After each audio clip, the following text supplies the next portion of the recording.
Hello? Michael Sweet. Hey, what's going on?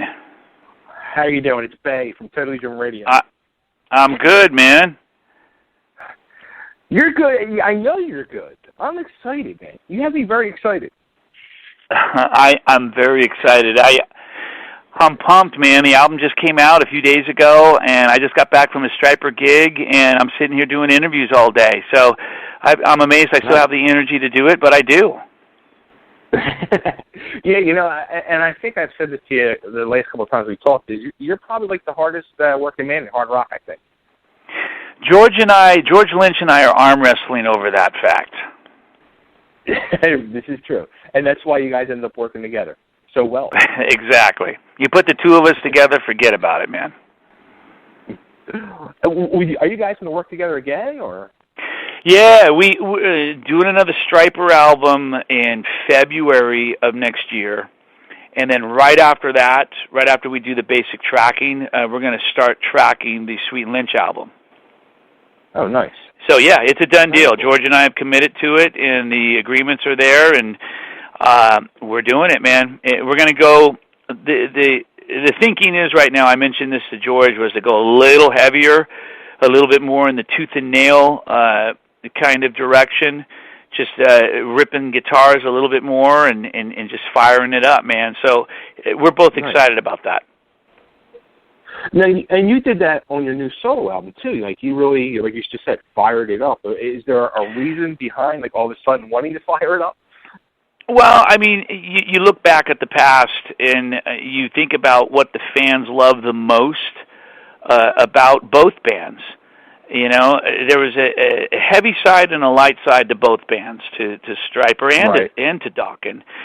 And I think the fans want to hear the fire. They want us to bring the heat, man. And they want George, when he's playing a solo, they want to hear him just shredding. I do. and that's why I wanted to bring that on the solo album as well. I've heard over the years people say, "Man, go a little heavier, go a little heavier." So that's what I wanted to do on the solo album as well. That's awesome. And from what I've heard so far, I mean, the other night you released the other day you released the new single video for radio, and when I first played it, I was like, I literally sat there like, wow, like. This tune, it's like one of that, like when you hear certain songs, it's like, wow, this is just like a perfect song. Like, it's got a great sing-along chorus. It has like that anthem feeling, and it could be like a mainstream single. And then I'm saying to myself, is this the best song Michael Sweet has ever written? Like, it's just the complete package. Well, that I don't know, man. That remains to be seen. I know this. I'm very proud of how it turned out. And I'm very pleased. I have no regrets about it. I wouldn't change a thing. The rest is up to the people. I mean, it's an interesting music world we live in right now. Some songs or bands that you think might have 1 million views on YouTube overnight don't, and other songs and bands that you think are going to fail have 2 million views on YouTube overnight. So you just never know what's going to happen out there in this world. Musically speaking, it's a very strange music world. Yeah, that's just a complete understatement. It is, but you know what? That doesn't affect what I do or determine why I do it.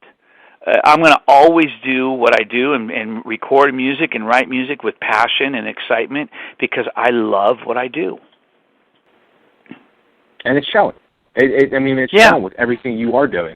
You can just see it's getting, whether it's getting heavier or better or everything in general, it's just any more complete packages delivered. Yeah, man. Well, I'm very blessed to be able to still be doing music, and that comes through in what I do, and comes through in the writing and the production and the tracks themselves.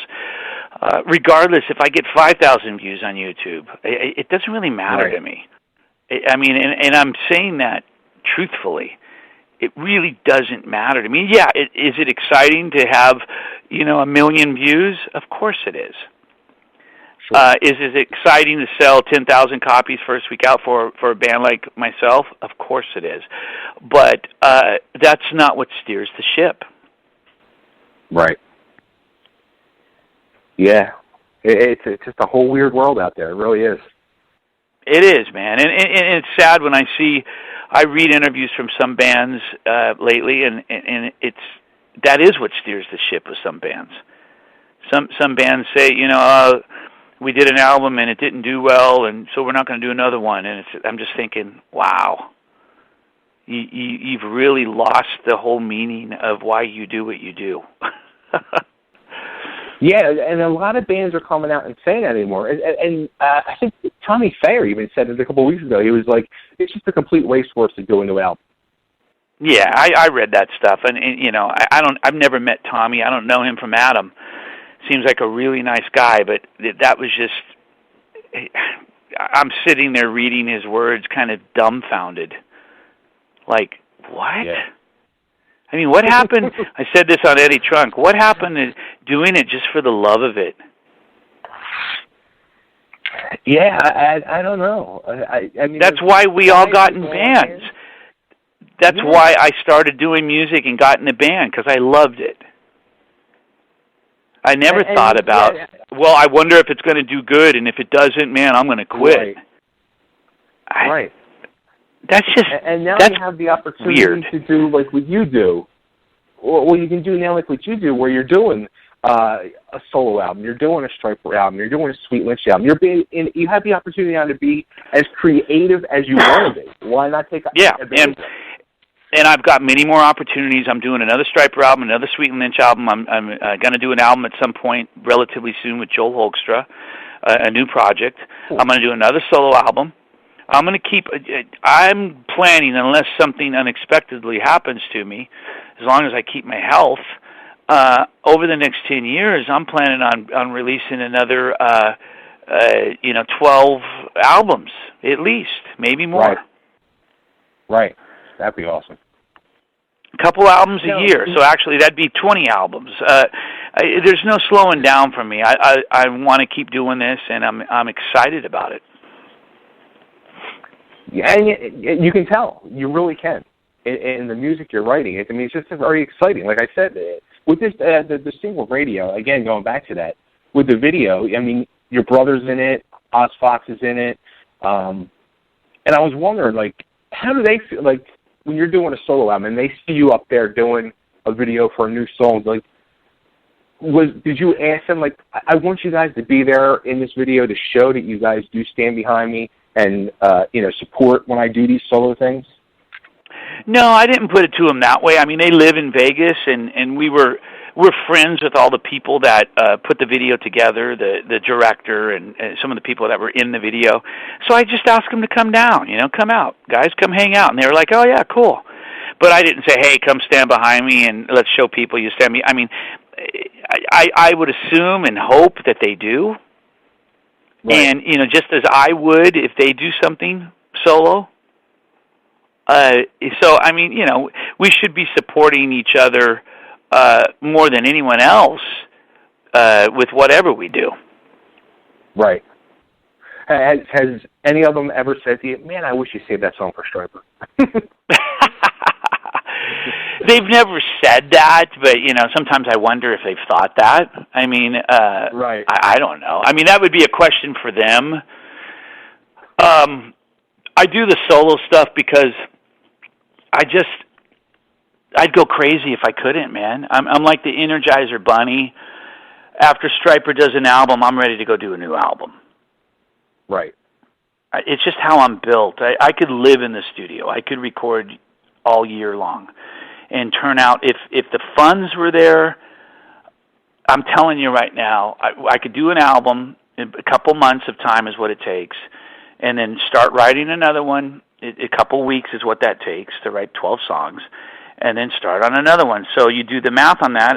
I could probably churn out 5 albums a year if I had the money. Right. And I would love every minute of it. Wow. That's awesome. That would be awesome, though. It'd be great, man. I'd love it. And when you do, I think there was one year I was a part of 3 albums that came out, so I came close, Right. But I'll just keep doing what I do and not force it. I'm blessed to have labels still interested in working with me, and they do fund the projects.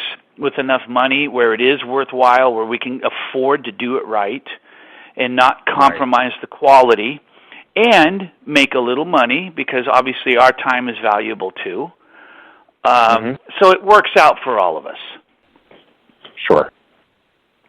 That's good. Now, and didn't you go to Nashville and write some of the album with some Nashville writers on this album? You know what? I've gone to Nashville a few times and co-written with some people in Nashville: Blair Daly, Bruce Wallace, Luke Laird, some of the biggest country writers in Nashville, oddly enough. And these guys are just the most brilliant writers on the planet. They're amazing, incredible. Co-wrote a couple songs on this new album. One-Sided War was co-written with Blair Daly, and Only You was co-written with Bruce Wallace. Now, Radio wasn't. I did that one on my own. Okay.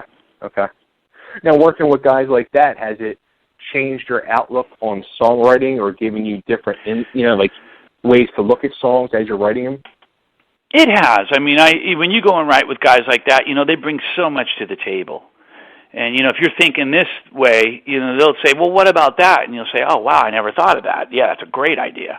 So they bring a lot to the table in that regard. But, yeah, working with these guys and writing with these guys certainly has helped me as a writer over the years.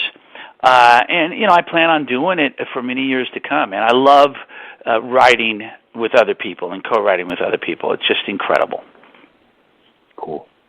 Now, there's something that you've done, and I see this more and more, where the first single for the album, Bizarre, was released, I guess, like a month and a half, 2 months ago.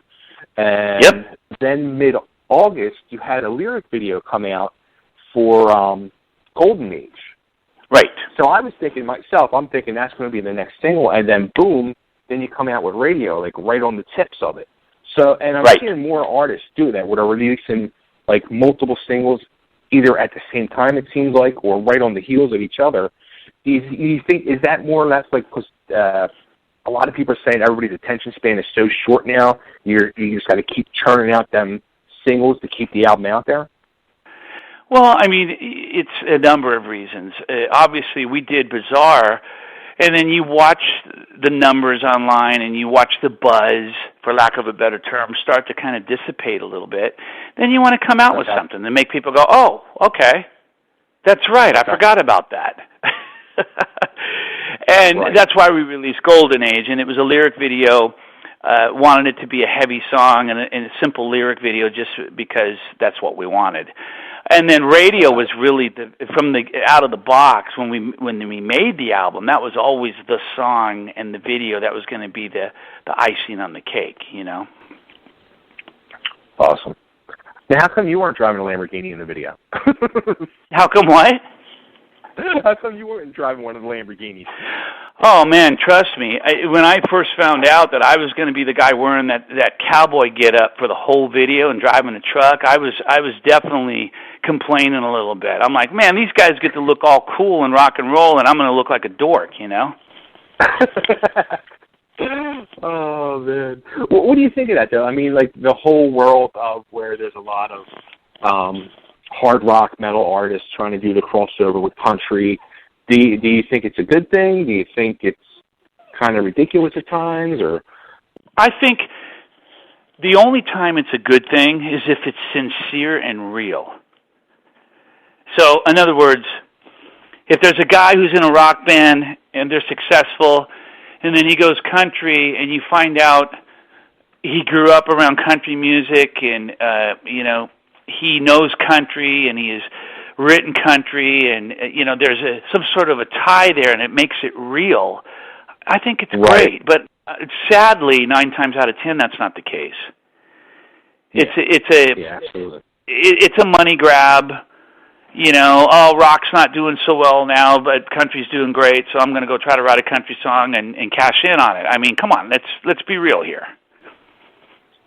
Do you think it could be good in where either or, whether either person is doing it, whether for the money grab or for not, from the heart, but do you think it could help bring more of the country fans over to the hard rock side? Well, I mean, I think there are a lot of country fans who are already on the hard rock side. And I know for sure there's a lot of hard rock fans that are on the country side. Right. I don't know about you, but everywhere I go here in Massachusetts, I'm talking Massachusetts, okay, all I hear is country music. And that's great. I love country music. I grew up around it myself. My dad wrote a #1 country song in '76. I played on his sessions when I was a kid. I love country. I love old school country music especially. But I would never try to be a country artist. Right. Just as I would hope that Blake Shelton would never try to be a metal artist. Right, right. I mean, that would just be kind of weird, wouldn't it? Yeah, absolutely. Or is it just me? No, absolutely. It totally would be weird. So why isn't it as weird? Why isn't it as weird when you see rock guys throwing on cowboy hats and cowboy boots and all of a sudden they're country? It's kind of odd to me. It is. It really is. Now, but sometimes it works. Like Darius, Hootie and the Blowfish. He's got a very successful country career, and he's great, man. He sounds great because he's got. I mean, Hootie and the Blowfish to me bordered on country at times anyway.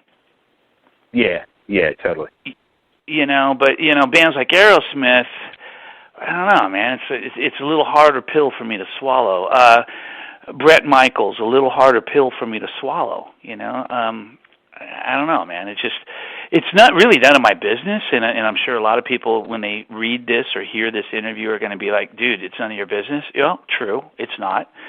But we all have opinions, and I wrote a song about it, so that's why I'm giving you mine. Yeah, I'm in total agreement with you, totally, with the whole Steven Tyler and Bret Michaels thing. I don't feel it. I don't feel it truly coming from them. The music that they did, whether it was Steven's solo or Bret Michaels' albums over the years, I have not felt nothing good come out of Bret's solo. And No, it's one of those things. When you're doing music and you're writing a song and recording it, it's got to be real. It's got to come from the heart. Otherwise, right. Everybody listening or watching is going to know it. Yeah. Fans are not stupid. They're very smart, and this is a reason why when a lot of these artists do try to do it, and they expect the album to do well, and it doesn't. That proves my point because fans aren't going to buy it unless it's real. This is true. It's very true. So, all right, now flipping over to the Stryper side, you guys are getting ready to head out on tour for the 30th anniversary of To Hell with the Devil. We are, man. We're going out for the 30th anniversary, 30 year, and we're going to wear the old outfits, and we're going to do the album we're going to do the album from start to finish, and then come out at the end of the set, and of course add 5, 6, 7 more songs, and make it a nice long full set. But we're excited about it, man. A lot of people are. We've been announcing it every night on tour, and everyone's just been super excited about it.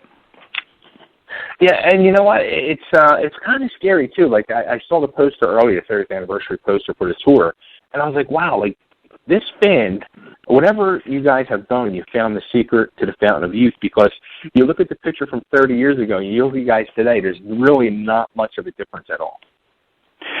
Well, I mean, let's see. Let's start with, if you were to measure our hairlines, the hairlines have gone back a few inches for sure, okay? If you were to measure our guts, our waist, there's been a few inches added, but, and I'm semi-joking.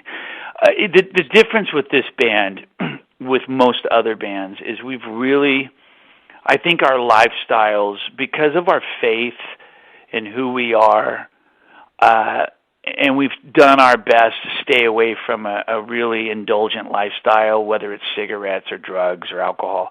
Yes, we've had our issues over the years. Yes, we drink occasionally. Timmy smokes cigarettes occasionally. I mean, look, we've done our stuff. We're not perfect. I'm not saying that, but we don't go out and get hammered every night and wake up in some hotel not knowing where we are, like a lot of these other guys do. Right. So I think that's helped to preserve us a little bit better, maybe. I don't know. I think it has. I totally think it has. I mean, you look at some of the other bands, and you can see, like, and you know their lifestyle through the years and what they've gone through in the years, and you look at the pictures of them from then and now, and you can see what the toll it's taken on them.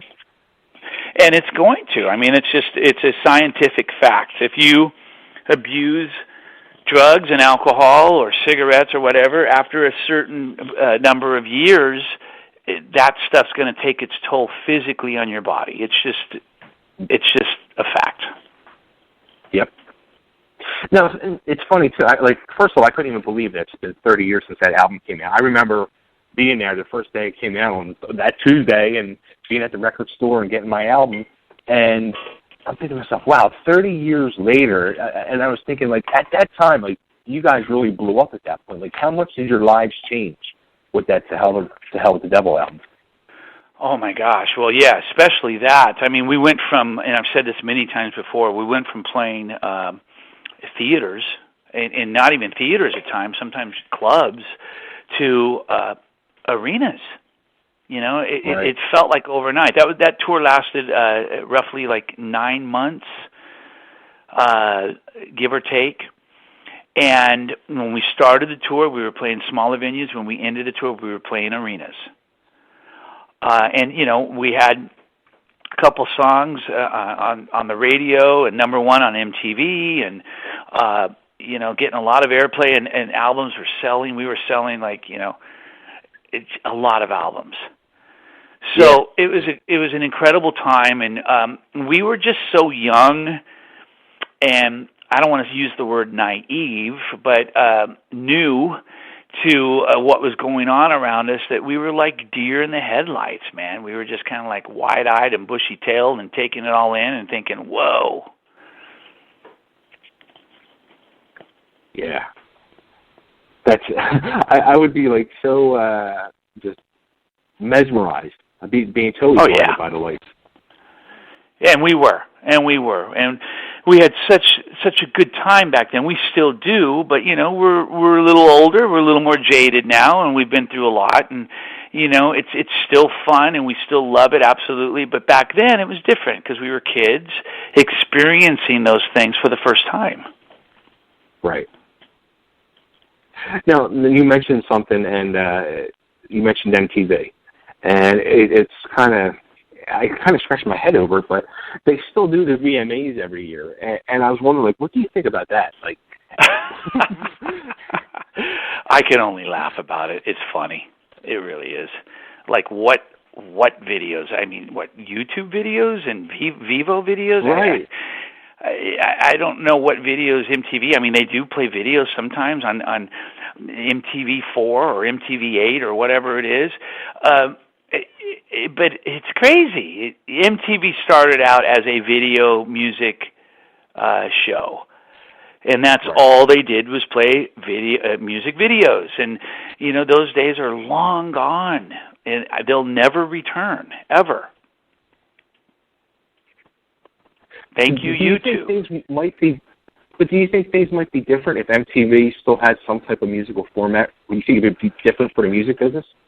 Yeah, maybe, but I mean, again, everything's changed so drastically, man. I don't think there's any going back to it. And just as there's no going back to selling CDs anymore. Right. Those days are gone. I mean, you can't just snap your fingers and make it so. I mean, they're saying that CDs will be obsolete in the next few years. We'll see how that goes, but I'm guessing they're probably correct. Scary. And then eventually, it really is so scary. It is, and eventually downloads are going to be obsolete. It's going to be all we're going, and we're pretty much there in the streaming. It's going to be a streaming format in a streaming world, and you're going to pay for service to stream music. And imagine iTunes is already closing out and closing down some of their stores worldwide, music stores, to download music. And in the next 2, 3, 4, 5 years, it's not going to be iTunes, it's going to be Apple Music, and it's going to be streaming only. Does that scare you as a musical artist? Well, at this very moment, yeah, because artists don't make any money on streamings. Right. They don't make any money. You make 4 cents on every 14, 15, 1,600 streams or whatever it is. I mean, there's no money. So it is quite scary, and unless some big time attorneys step in and somehow rewrite the rules and the laws and make it so. It's a dying world for artists in terms of financial stability. Right. It just is. Sure. But again, is that going to stop guys like me? Never. I mean, I'll always find a way to do what I do because I love it and I'm passionate about it, and nothing's ever going to change that. I'll go back to being a starving musician, eating beans out of a can. I really don't care. I'll tell you what, I've interviewed like a lot of bands over the last few months that are, they're getting like heavy rotation on Octane and stuff like that, and right. They all tell me the same thing. They come off the road, they're all working 9-to-5 jobs or whatever they can do to make money. I know. Like, No. Hey, a lot of my crazy. friends are. A lot of my friends that I'll leave nameless who are in big bands or were in big bands are working 9-to-5 jobs. I haven't had to do that yet. I'm very, very blessed, thank God above, that I can go out and tour with Stryper and come home and then go do a solo album. And then finish that, and then go do a Sweet and Lynch album, and then finish that and go tour with Stryper, and then come home and then go do some solo dates. I've got some different avenues and things that I'm, blessed to be able to do that is able to bring in enough funds for me to pay the bills and put a roof over my family's head. My wife has a great job as well. We work hard, and I haven't had to go get a job at Home Depot yet, Right. Wow. That's good. That's very good. Not yet. Not yet. Now, you said some solo dates. Are we going to see solo dates at this year at all, or? Absolutely. Well, not this year. No, Stryper dates this year till the end. Then a Stryper album, a Sweet and Lynch album, and then I'm going to hit the road and start doing solo dates and hopefully some Sweet and Lynch dates as well, and then some scattered one-off Stryper dates next year as well. We're doing Monsters of Rock cruise, and we're going to do some other festivals and some other things, but not a ton of Stryper touring next year. All right. Well, how can we get you guys here to Philly? You guys are skipping over Philly. Well, man, dude, that's up to our agent and up to demand. It's up to a buyer in Philly feeling that he can spend the money to bring us there. And, if there's not a buyer that's going to do that or willing to do that, then it's never going to happen. Right. You know what I'm saying? I got to make some changes here in this city. It's driving me nuts. Yeah. Well, hey, Philly's a great town, and we've been there many times in the past, and we long to come there again. But that may or may not happen. I mean, it just depends on the demand, and it depends on someone who's willing to spend the money to bring us there. And it's not a lot of money, but we're not going to come and play like some of these other bands from the 80s. We're not going to come and play for $2,000 and then go home in debt and in the red. It's just not going to happen. We don't operate that way. Right. And the scary thing is, now that I think about it, the last time I saw you guys was 30 years ago on the Hell with the Devil tour at Tower Theater. That's crazy. Yeah, see, you got to see. Buddy, look, I got to run because I got another interview coming in right now. So I got to cut it short. But, dude, God bless you, man, and I appreciate you talking to me and taking the time, man. Always. Thanks. Okay, dude. Hey, have a great one. Sorry to rush. All right? Thank you, man. No problem. Yep. Bye, my friend.